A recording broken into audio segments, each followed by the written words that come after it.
Was that the fastest 91 minutes ever? It was a beautiful print. It's so great to see the details in a nice print.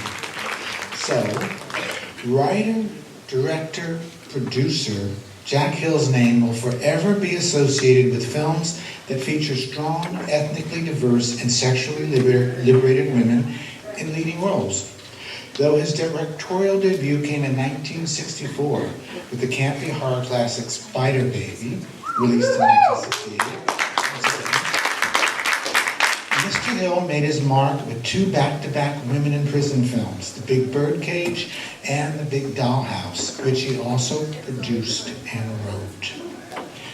The Big Birdcage, which he produced and wrote, and the title of his 1975 cult classic, Switchblade Sisters, re-released by Quentin Tarantino in 1996, Big Spritzer. But it would be his two following films, 1973's Coffy and 1974's Foxy Brown, that would cement his renown as an exploitation cinema maverick, a creative force who wore all hats and brought both black and white audiences alike into movie theaters and drive-ins around the world. The 90-minute film that we just saw knocked the James Bond film Live and Let Die out of the #1 spot on Variety's all-important top-grossing films list in 1973. At the end of the decade, with more than 250 blaxploitation films hitting theaters between 1970 and 1980, Coffy remains only one of 5 blaxploitation films to top any film list, much less Variety's. It's been 50 years since Coffy flickered across screens and wowed audience, but the impact of the film remains with us, and so does Mr. Jack Hill. Ladies and gentlemen, the man that Quentin Tarantino calls the Howard Hawks of exploitation cinema, and my all-time favorite director, the one and only Mr. Jack Hill.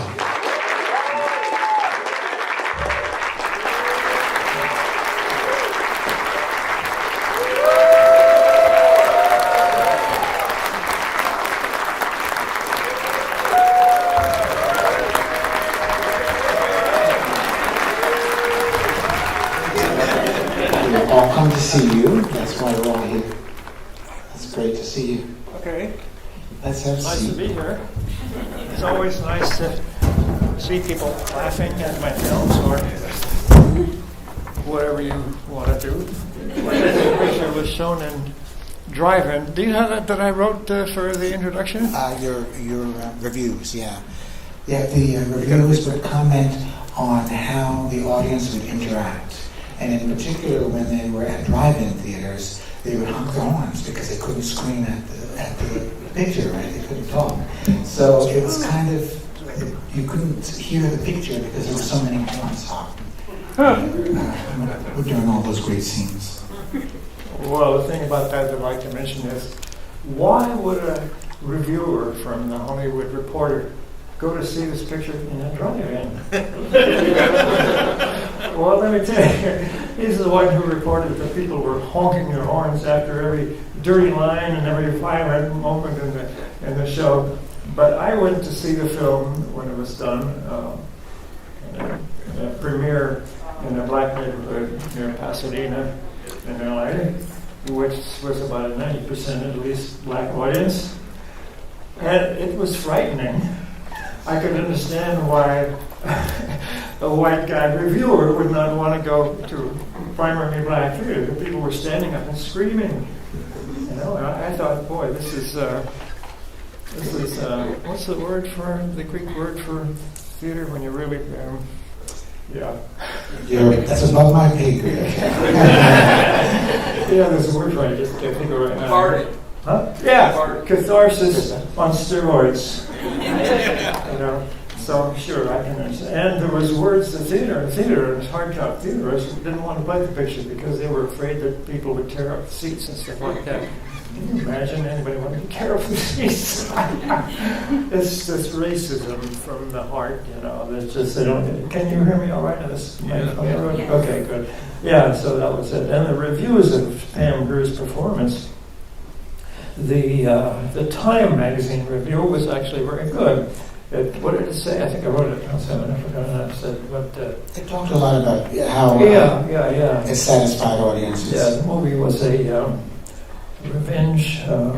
revenge as a what was it? I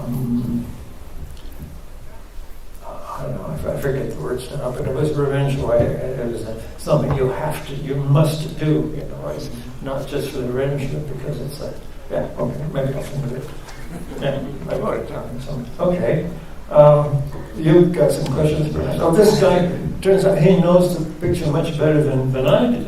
When I saw it tonight, I said, I didn't remember that. But and that's funny, you know, when you see a picture for the first time in 50 years, you see all the things that you would like to have done differently. Things that you think, oh, God, I should have done it that way. We had a budget. Any movie crowd would ask two questions like, what was the budget and what was the schedule? The budget was $500,000, 18 days. And all I could think of was, it's just had another day. I could have done this and that. But it actually turned out pretty well. The actors all really loved what they were doing, and I thought they were, for the most part, they were really extremely good. I was surprised. The guy who played Brunswick, what's his name? I forget now. That's not Robert Duquie. Brunswick is... Brunswick. Booker Bradshaw. Booker Bradshaw, yeah. He had been a student of the Royal Dramatic Arts in London and was a protege of, what's the famous actor who was in that studio? I can't think of his name right now. Yeah, so there's a serious Shakespearean actor, believe it or not. Yeah. I've got some questions for Jack, and then if any of you have any questions, have them ready. You've got him here. This is the man that wrote and directed the film you just saw, as well as so many others. The first question I have, I've always wanted to ask, what happens to Coffy after she walks down that beach at the end of the film? How the hell would I know?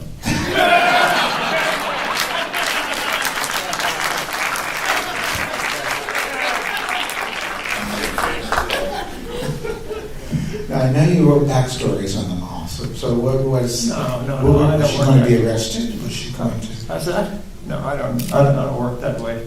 I work with just what I feel is right. You know, I'll give an example of where the theme of the whole story came from. I was given the assignment. Were you going to ask me about the assignment? No, I said, okay. It was very good. Okay. AIP wanted to do a Blaxploitation picture because they had been offered Cleopatra Jones, and they thought that was going to be really good, right? But the producer of Cleopatra Jones got a better deal with Warner Brothers, better budget, you know, and that says a lot, getting a better budget, you know. And so he took the project, and the head of production at AIP, Larry Gordon, he was so annoyed by that. He wanted to beat them to the screen with his own similar type of thing, but he wasn't prepared for what I came up with, but he loved it. He thought it was really a great idea. And it beat, well, I think, you know, they spent, MGM, Warner, they spent so much money on promotion of Cleopatra Jones that they did pretty well. But that's money spent that the producer doesn't. They spend so much in advertising. Coffy, the advertising was, well, AIP, you know, they just, they didn't have the advertising budget that we give the picture very nicely, so that felt good. Anyway, so the assignment, he called me in the assignment, and Larry Gordon, and at first when I went into the studio, I thought, oh, this is my big break, and I'm going to get to do a real movie, because I had done this women in prison pictures, you know, and so I called him in. He said he wanted to do a black woman revenge movie, and I thought, oh, that's not what I want to do. I want to do, you know, serious. But then I got the idea, Pam Grier, a chance to work with Pam Grier, and I had this idea, make a black woman's revenge with Pam Grier. She can do it. And so I went home and I started thinking that he wanted to do a revenge movie. So there's a book, 36 Dramatic Situations. Anybody familiar with that? Holting. That's a secret that a lot of screenwriters keep. Anyway, it's 36 dramatic situations, and all of literature and all of theater, he broke it down into only 36 dramatic situations. One of them was revenge. So I looked for that, and I came up. Mine was a little different from many of the examples, but revenge taken against a lover for the death of a kinsman. That's a secret where writers get their stuff, sometimes. Okay. What do you want to ask me? Just so you know that Coffy and Cleopatra Jones were both released in 1973, just a few months apart. So I know you heard both those titles. Again, Cleopatra Jones was turned down by was taken by the producer to Warner Brothers. Otherwise, they would have made that. And then they hired Jack to make the complimentary film, and that was going to compete with the other one. Yeah, we beat them very nicely.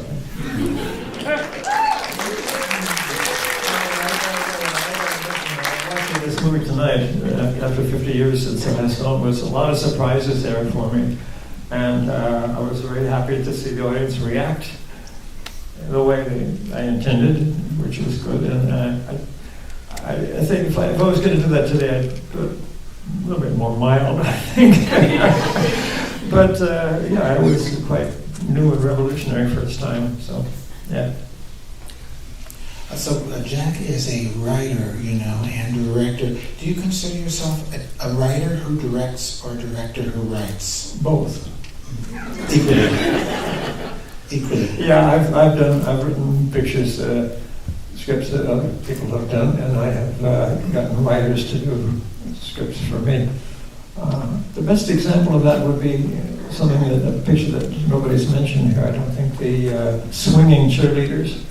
I think it's streaming somewhere. If that's something you get a chance to see, I think that's one of my really best movies. And I hired a writer, which I knew very well, who worked very closely with me, and we got a really great script out of it, and it was a huge hit. Speaking of writing, we are here in 2023 at a time when Hollywood writers are on strike. How do you feel about that? I hope they wouldn't.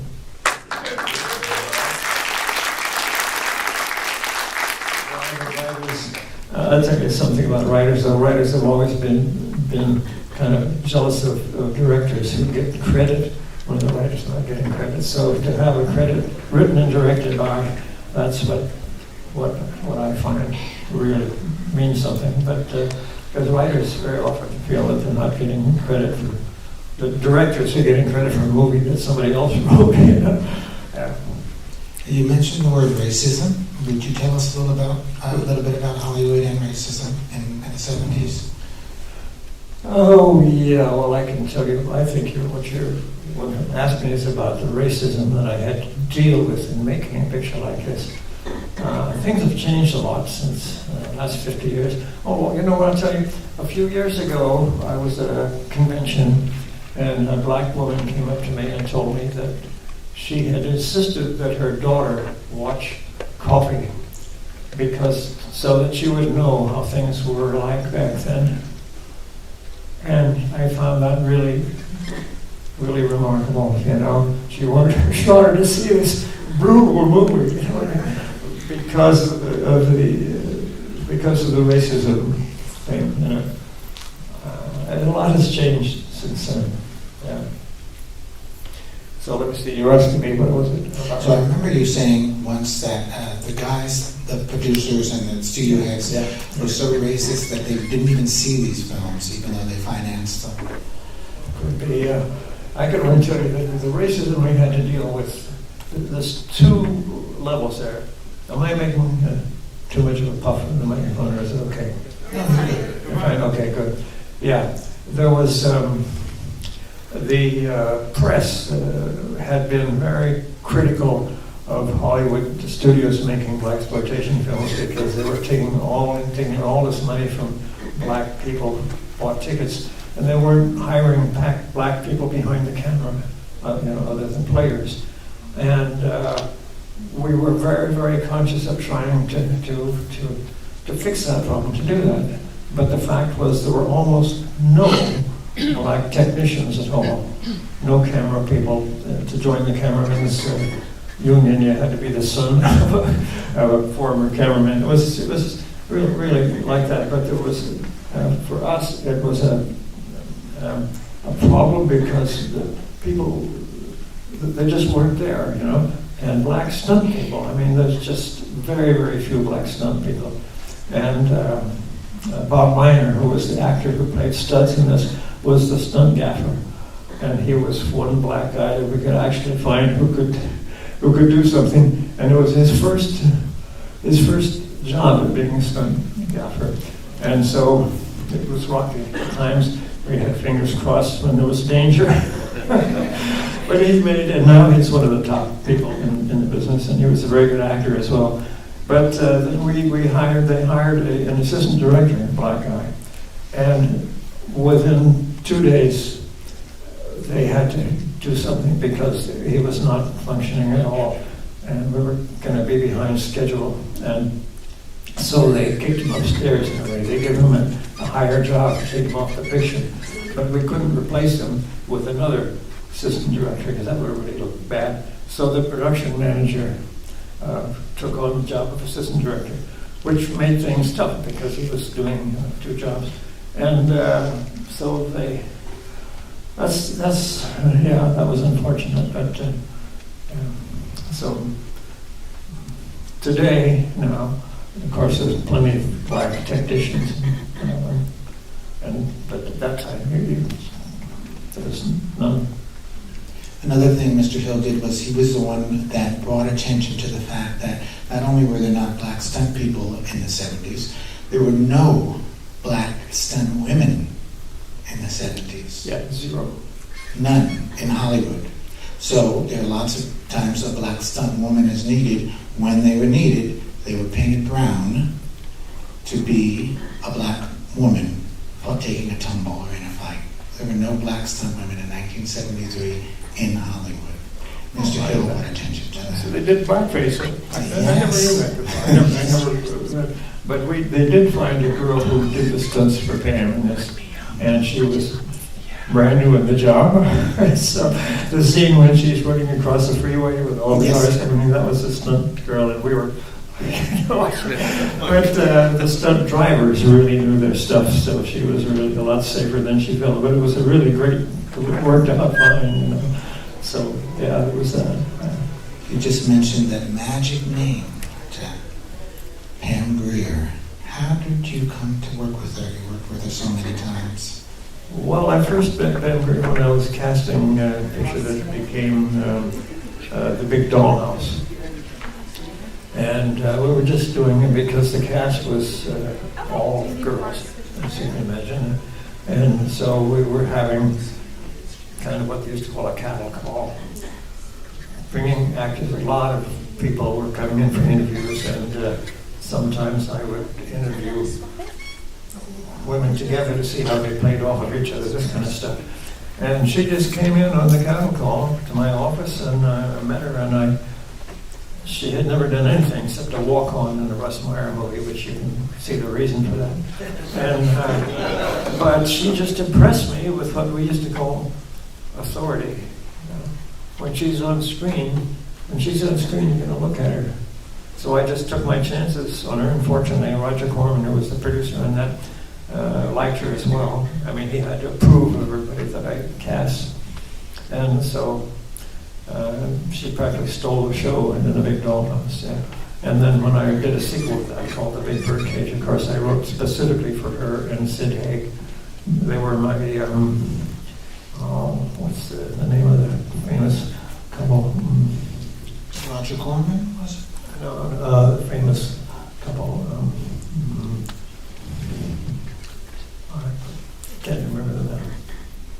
Okay. Anyway, so then when the studio, they weren't sure that they wanted to hire Pam. They had some other actress that they were considering. Now, I'll tell you a little thing about this. Why is this good to understand? In those days, if you wanted to play her from an agent. They had agents, and if you were an actor that you wanted, the agent would sometimes force you to cast somebody else, another client that they had that they wanted to get jobs for. And so in this particular case, there was an actor that they wanted whose agent had a client that was this girl that the studio was considering. So this is the kind of stuff you have to deal with in those days, probably still, you know. But I insisted that there was just the role I was writing. Nobody else could do it. There was no other actress who could play the character that I wrote there. There's no question about that now, I think. Yeah. Can you imagine they were even thinking of someone else to play Coffy? Who would come to mind? She does it so perfectly. Now, we all know what Pam Grier looks like. She looks very exotic, and she looks like a mix to many people. In the original script that Jack Hill wrote, he has her say a line, "My ancestors are a combination of African, Mexican, American, Indian, and Filipino." That line was cut.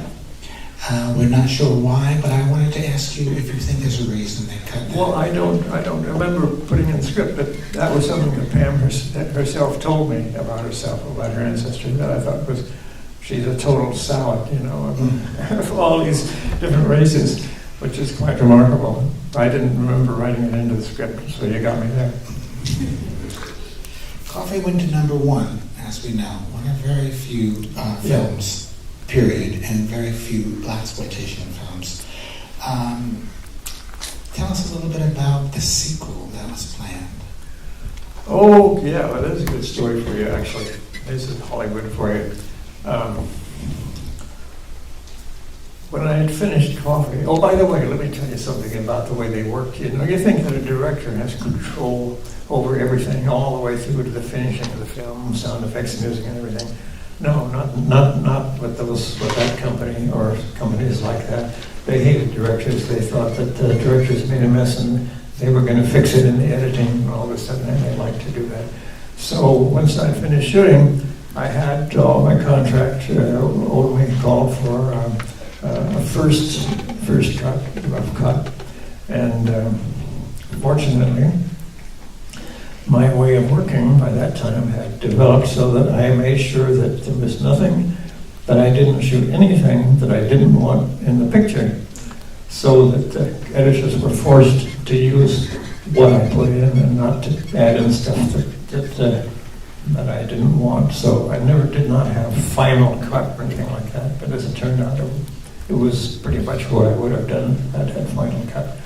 And so back to your question, that's a background for it. What's the question here? So we wanted to know a little bit about, what was my question? I've got 2 minutes. Oh, yes, right. So, yeah, that's important to understand that, okay? Because I made the terrible mistake of, let me see, the IP made this picture Dillinger, you know, which I was invited to the screening and I walked out on it. That's something you just don't do in Hollywood, is walk out on somebody's screening. So the studio hated me. They just hated me. They never wanted to see me again. So when it came time to do a sequel, by that time, Coffy had become such a huge moneymaker for the studio that the owner of the studio, Sam Arkoff, you know, he didn't give a shit about somebody walking out on the screen, and he needed me back again, right? So I was working with people who just hated me.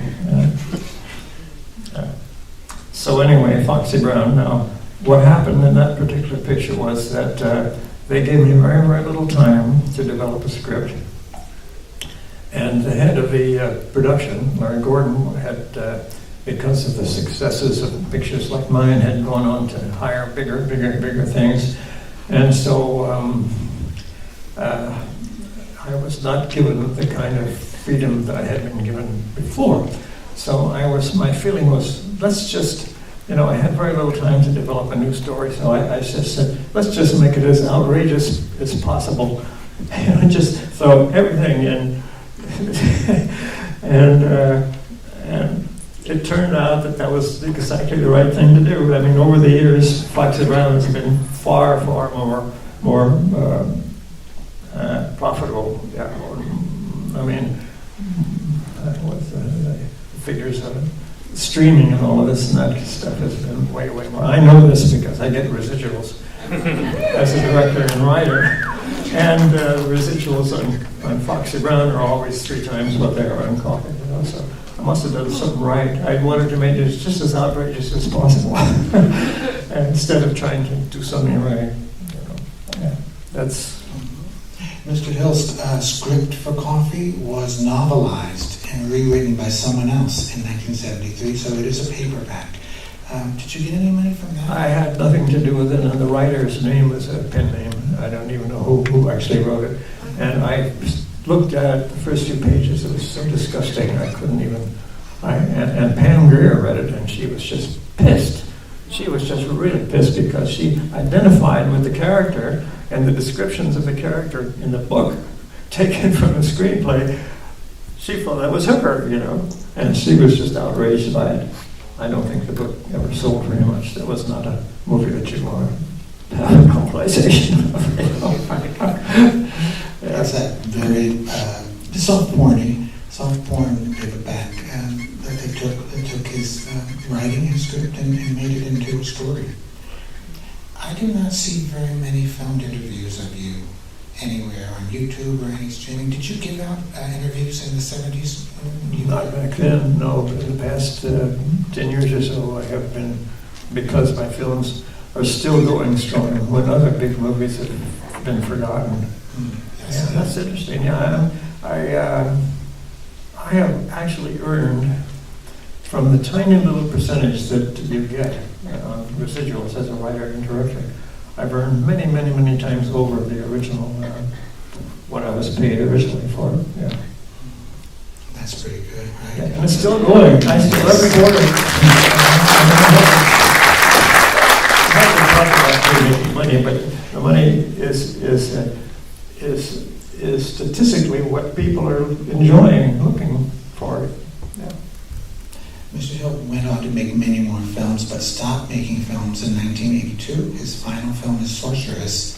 Tell us about how you turned your back, really, on Hollywood. Oh, well, that's a really unpleasant story. That was a picture that I thought it was kind of going to be a big comeback for me because it was a picture that I thought would have a lot of big, expensive budget, a lot of great special effects, and but the whole procedure was, I'll just make it kind of short. The whole procedure was they wanted me to, I wrote a script that was set in Central Asia, in ancient time. And the first thing, this was for Roger Corman, and he wanted me to shoot in the Philippines. It's set in Central Asia. So then he went back and he said he's got a deal to shoot it in Italy.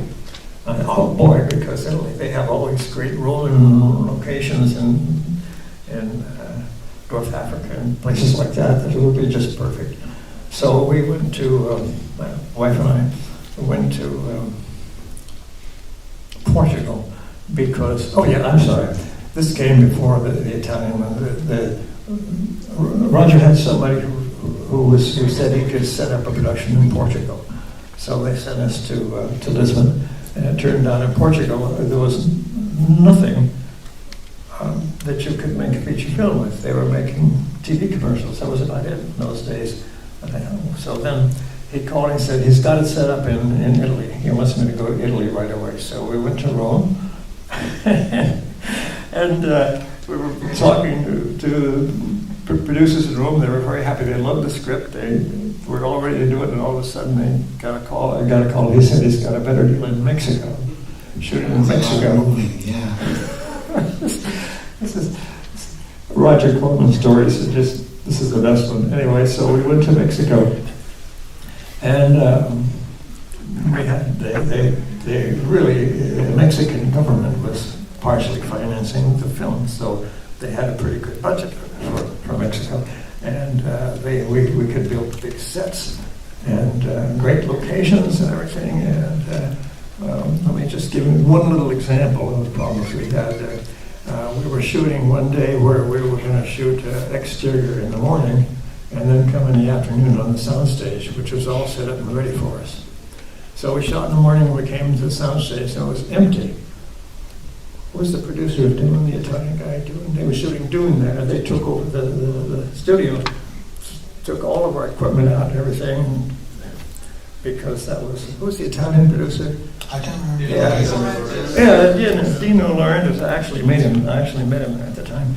He had taken over all our, so that you can imagine what that does to your time schedule. Anyway, that's just a hint at all the kind of stuff we went through. So I ultimately,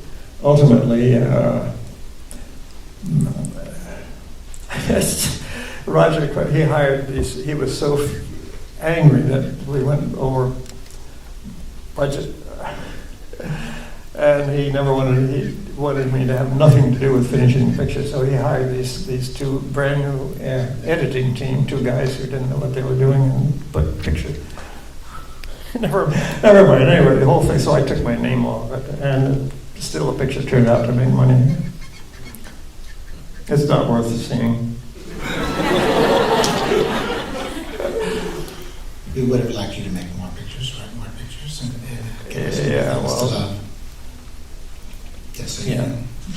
So, do you recognize your influence on other directors and writers? Quentin Tarantino, as you know, is one of your biggest fans. Yeah, Quentin. How can you not like a guy who says things like that? That's about all I can say. Yeah, he was a really sweet guy.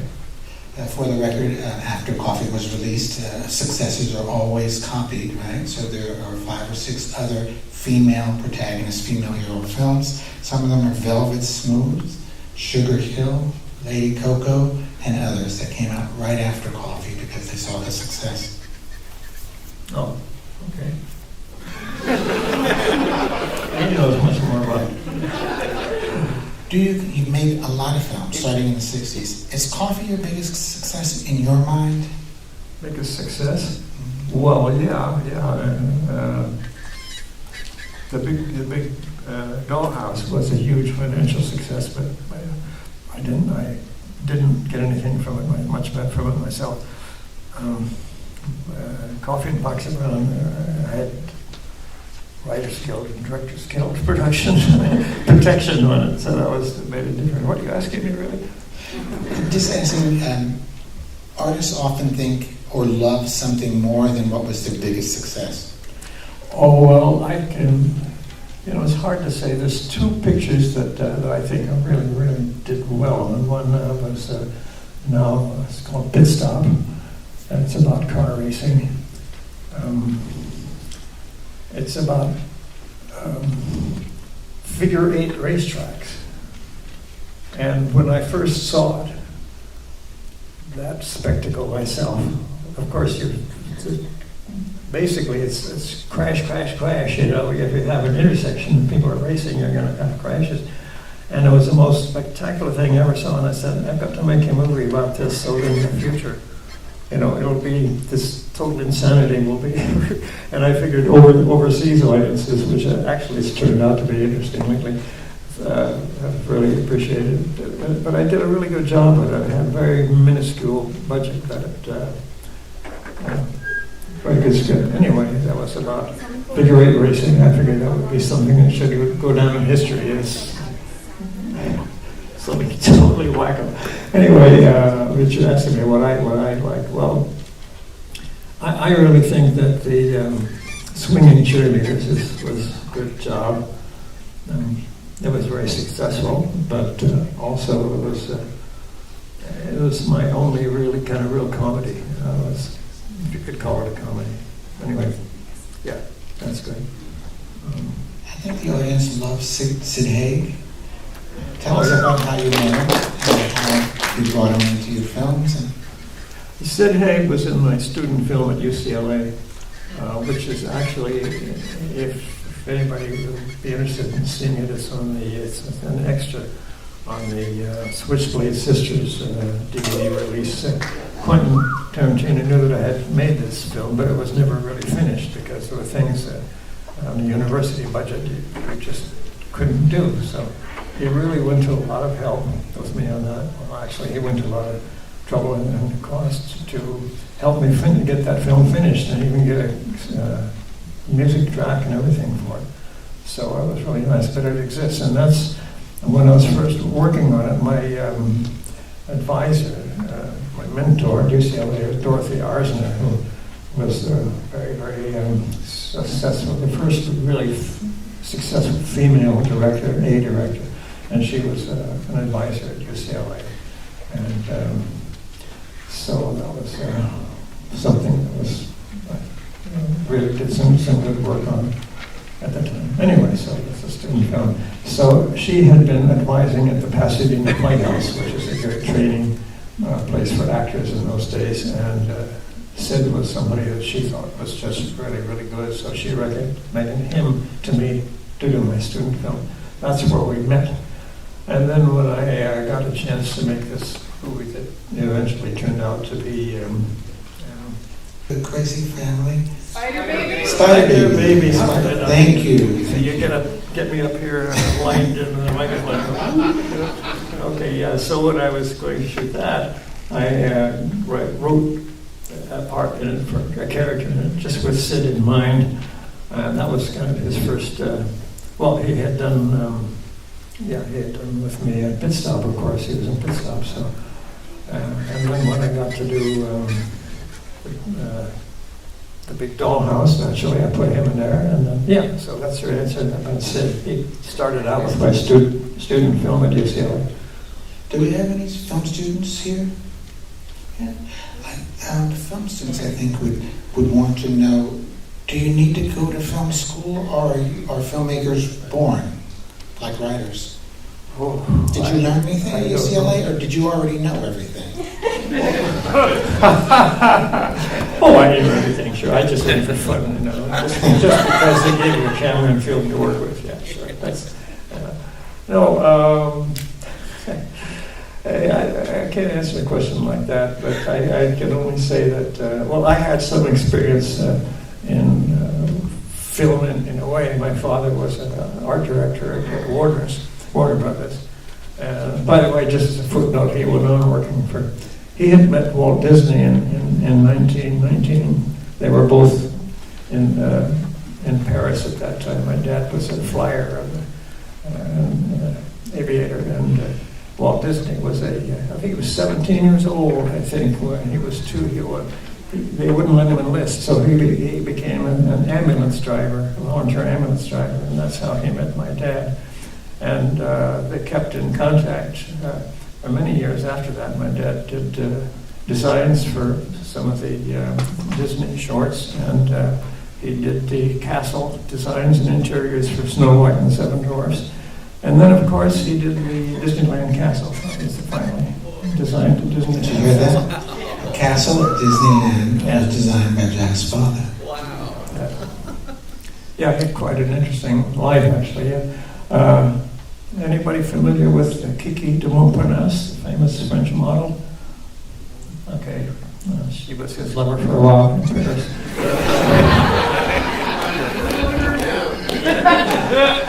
Yeah, there's the most famous photograph of Kiki, original photographs by Man Ray, Man Ray, the photographer. Yeah, he was her lover also, almost simultaneously, I think. And the most famous photograph is L'Avion d'Angre, which is her back, naked back, sitting with the F holes of a violin on her back. Yeah, that was Kiki's most famous picture. What was your question? You answered it. Okay, I very easily can digress. And we love it. Are you guys ready to participate too? Yeah. If you have a question, just raise your hand. I see a striped shirt. Yes, please. You. Just to build on what you're talking about with your influence on other directors, it's kind of an obvious question probably, but I'm curious what your thoughts are on Jackie Brown. Good question.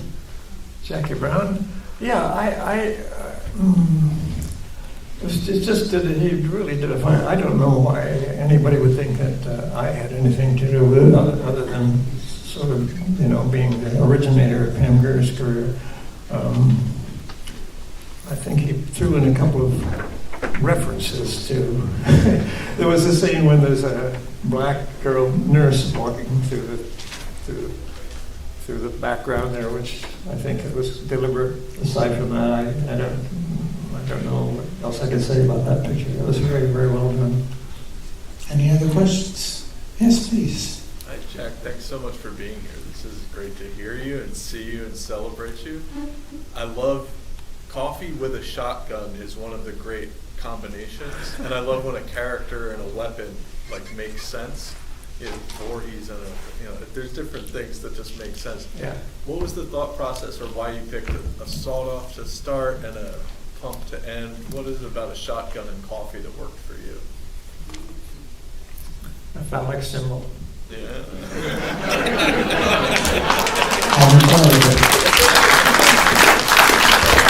I never thought of it until now.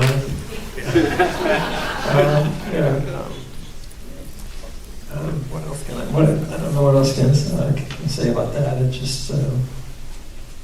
But it could have been a handgun. Why a shotgun? Because, the first thing, one of the first things in the movie that really people find astonishing when she blows this guy's head off with a shotgun. Now, it's an interesting story about that. I got the idea, how can I put it?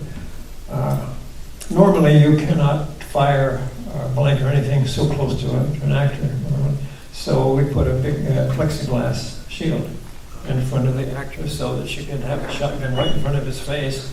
And then they rigged up the back of his head with pieces of, I don't know, whatever they found from the grocery store or something. And with a compressed air thing that they use for things like that. And it worked primo. And so many people have said that they just had never seen anything like that before. But I'll tell you a sad footnote to that. In a picture, in another movie that Pam did later, people wanted to do similar something with firing a gun in front of it. They didn't know I used a plastic shield. So the stuntman was injured. Yeah. I got the idea for that from, I did it in the Big Dollhouse. There's this scene where, this was written, I didn't write the script, I rewrote a lot of it on the spot because it was so horrible. But it was just awful script. I had to do it because I needed a job. And it turned out to be a huge hit. I don't know why. But there was a scene there where this girl is lying naked on a table, and the villain woman had rigged up a thing like Edgar Allan Poe's thing, only with a python. So now this shot in the Philippines, and those guys knew how to handle snakes. They really knew how to do it. Right? So anyway, the snake was attached to this thing, and it was going lower and lower and lower. Now the actress would have been just scared bananas, but I put a plastic shield over her, so that just in case the python fell, Right, and I got that idea from a James Bond movie. I think it was Dr. No. James Bond is lying naked in a bed, and he's got a tarantula crawling over him. If you look very, very carefully, you'll see the tarantula slips, which shows that the tarantula was on a plastic shield, and not even James Bond would lie there with a deadly snake on him. That's what I got the idea from. So that's a little footnote to history, if anybody's interested. Yes, go ahead. You spoke about the relationship between directors like yourself and the studios. So as Coffy made more and more money for the studio, why were they giving you a lower budget? And I mean, where was your leverage, and where was the other people's leverage to say, hey, we're making you the money. You're really benefiting from this. And it's hard to believe that, I wonder what the actors and the crew and, everybody seems to kind of come out short, possibly. I shouldn't have walked out of that screening with the movie. They were so proud of it. Really? Yeah, I was not even invited to Foxy Brown, they just hated me so much that I was not even invited to a screening. I had to go to the theater to see the finished picture. Imagine his own picture. That's how petty Hollywood can be. Yeah. Any other questions? But I'm still getting money on it and those other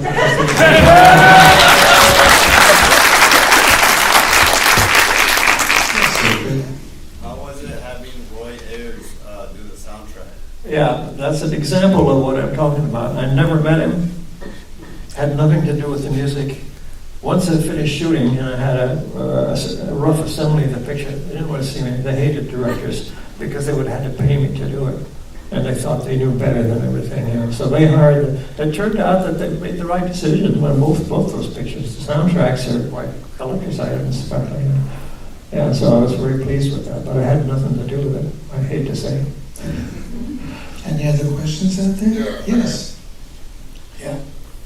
Next, sir. I have Go. some questions regarding the practical aspects of filmmaking. The what? The practical aspects. You said you shot it in 18 days. You're 9 years old now. How did you go about, what is your daily regimen during production? How much sleep are you getting? What kind of diet do you keep? How stressful did you take work home with you? That kind of thing. You were 40. Boy, that's a tough one to answer because it's really not much different. I remember that in the production, I'll tell you something. This is a way. Yes, you just don't ever dare walk out of the movie. But in the case of Foxy Brown, I brought it in a day ahead of schedule, and so I was a hero.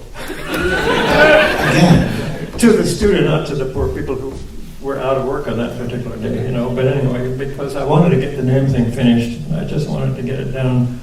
And it's strange because it turned out to be such a popular film. I wanted it to be just as, outrageous is the word I use again. And it was, yeah. And I almost felt ashamed of it, but... The ending is pretty strange. Yeah, they wouldn't. Yeah, they didn't want to pay directors to participate in post-production. Now, when I was making pictures on my own, I did everything. I edited my own pictures. I even did soundtracks sometimes, and I worked with the composers, very closely sometimes. But this studio, they would have had to pay me. There's someone over there, please. Just a quick question. What would be your advice to anyone in the audience that might be filmmaker, director, screenwriter? Your career was not exempt from, challenges of working in Hollywood. And we all understand the crime that's going on today with the strike. So, what would you say to those individuals who might be inspired by you or walking in your footsteps? There's just really no really simple answer to that question. A lot of it is just luck, being in the right place at the right time. But if there's something that really can change, you really need to write. You really need to learn to write. You need to study drama, what makes drama. You need to have an understanding of pacing. I think if there's any quality that I had as a director that was unusually good, it's pacing. Know when to go slow, know when to go fast. And that's difficult to get a studio to understand if they want action. And action is not people running around like you see so much on TV shows, chases and all that. Action is dramatic action. And that's one thing that I think I was pretty good at. And but people who think action is they don't get it. The studio people, they don't really so often they don't really understand what makes a good movie, what makes a good drama. They But that's what I mean. So how do you there are so many factors that come with making films, right? Especially dealing with Hollywood. You have people politics, you have people thinking that they can tell you about your material or anything that that you've written or that you've created. Those are some of the challenges. How do you form a strategy? Is it about just being tenacious and being ambitious and kind of just stay in the path? You know, just for anyone who might be second guessing themselves, thinking that this might not be better. Well, I can give you one example that's a very good example of Francis Coppola, what he did. I came from a music background. I was brought up to be a musician, and I was a studio recording artist even, and so forth. And my ambition was to score films, so I went to UCLA cinema department to learn about making films so that I would have that knowledge. But I wrote scripts, a writing class, and they encouraged me to go on. And I ended up dropping music and making a student film, and that's what got me going. So that was just little by little, and that's just my path. I can't really say what everybody has their own path, but I can tell you, Francis Coppola was my friend. We worked on each other's student films, and he came from a theater background, and he had written plays and directed them. And he was a really, really good screenwriter. And he wrote, he got a picture. He ended up writing the script for Patton, and that's what really got him as a director of important films. How that was his way. But he came through drama and went to film school. Yeah, but there's plenty of other people. Tarantino, he learned his film by just watching movies. It's a famous story that he worked in a film rental, movie rental place, and he watched movie after movie after movie, and he really studied and saw what to do. So when he got a chance to make a film, through good fortune, he did a good job with it, and then he just went on from there. So there's just no simple answer as to a path that will get you into there. But I can only say that no matter how you look at writing, is really key if you don't have friends and relatives in the business. Do we have any more? We have time for one more question. Yes, please. I was just curious what your influences were when you were kind of growing up in the 50s and 60s. Yeah, I can answer that. Yeah, I can answer that. My dad worked at Warner's during the 40s and 50s. Warner Brothers had to work because of film, because of the war. They couldn't put a lot of them. They didn't have big budgets, so they had to make pictures about subject matter, where subject matter was more important than the production. And so they had all these great actors like Cagney and Bogart, and as compared to companies like MGM that had Robert Taylor, and Mitzi Gaynor. I mean, yeah. And so so these film noir movies and low budget pictures that they did, that was kind of my bread and butter of movies that I would watch, movies that I would know about. So I kind of came from that background where you got low budgets and. Am I answering your question? Yeah, and also, like, as a follow-up question, Lon Chaney Jr. was in Spider Baby. Did you, grow up watching the monster movies, or what? Oh, yes, I said, well, it's an interesting story how it came about, which I can tell you very briefly, but to answer your question, yeah, I watched it when I was a kid. I mean, I would almost want to hide into the seats with the vampire, and all the great Universal movies with the Wolfman and all that. And so, in my mind, Lon Chaney was the Wolfman, and he was a really, really talented guy who was more talented than most people gave him credit for. And so it came about that I had this deal with these guys who wanted to produce movies. I had the story for that picture, and they hired me to write the script and direct the movie. And we sat down figuring out who we get. We wanted to get Lon Chaney. He was my first.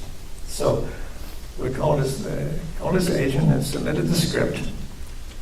And Lon Chaney loved the script and wanted to do it, but his agent said the guys, they could only pay $2,500 for him, which was more money in those days than it was today, but still not very much. But yeah, they said he would accept the script, and he would do it, but he would want $5,000 to do it. Well, the guys, they just didn't have that kind of money, so they called back to his agent and said, "Is John Carradine available?" Within a day, they called back and said, "Lon will do it."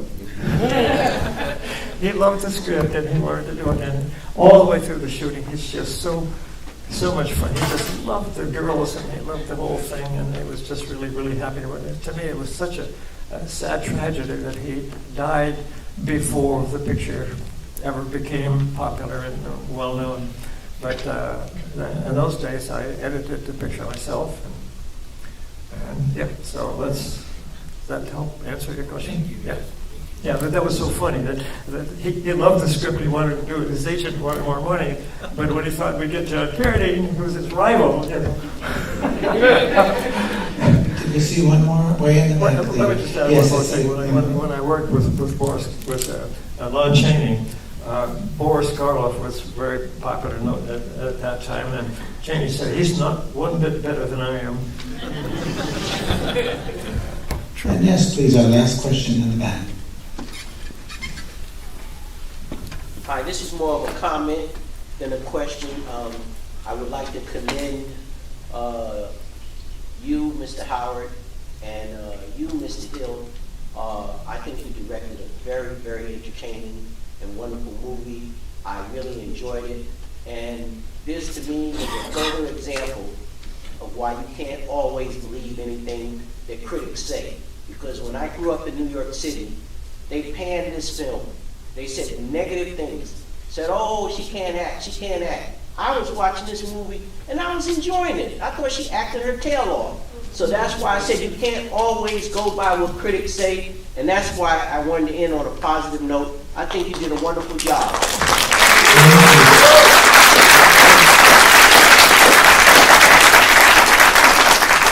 Let's just respond really quickly to what you said, because it's important. The answer is racism and sexism. What was it one of the reviewers called her? Unsympathetic black chick. Black tart. If that doesn't say racism and sexism, I don't know what is. I did want to ask one more question of Jack. There are gay characters in this film. We see the two women, the ladies in the prostitution office, and we of course see Priscilla and her man, and they're saying you treat them with respect, and you don't note their sexuality at all, which was very rare at the time. If you're familiar with Blackula, you almost can't see it because it's so homophobic. Were you conscious of that? Did I say that? You in the film Oh. presented them without any comment on their sexuality with respect. Well, yeah, well, you know, when you grow up and live in Hollywood, you never get the idea that there's you know, that it's something odd or unusual. I mean, it's so common. But let me see if I can say something worthwhile. At one period of my life, when I was just very, very beginning to get my career, I was working for a guy who made nudist films, and they would 16mm nudist films, and they would and so there was a lot of young women players, actresses, and it was so common that they were switch hitters, basically. And it was just the normal thing. You know, when I say switch hitters, you know what I'm talking about? Yes. Yeah, AC/DC.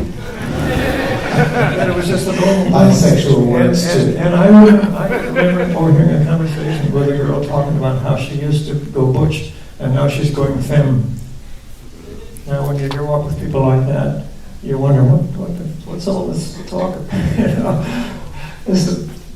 that's a whole world by itself, and nobody thinks about it. I think probably. I used to be butch, and now I'm going femme. Yeah. Well, Mr. Hill, thank you for the stories. Thank you for the art.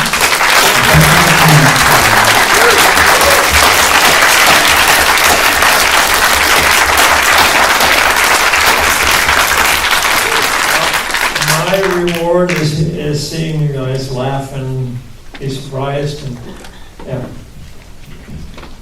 reacting to the movie. Thank you, thank you.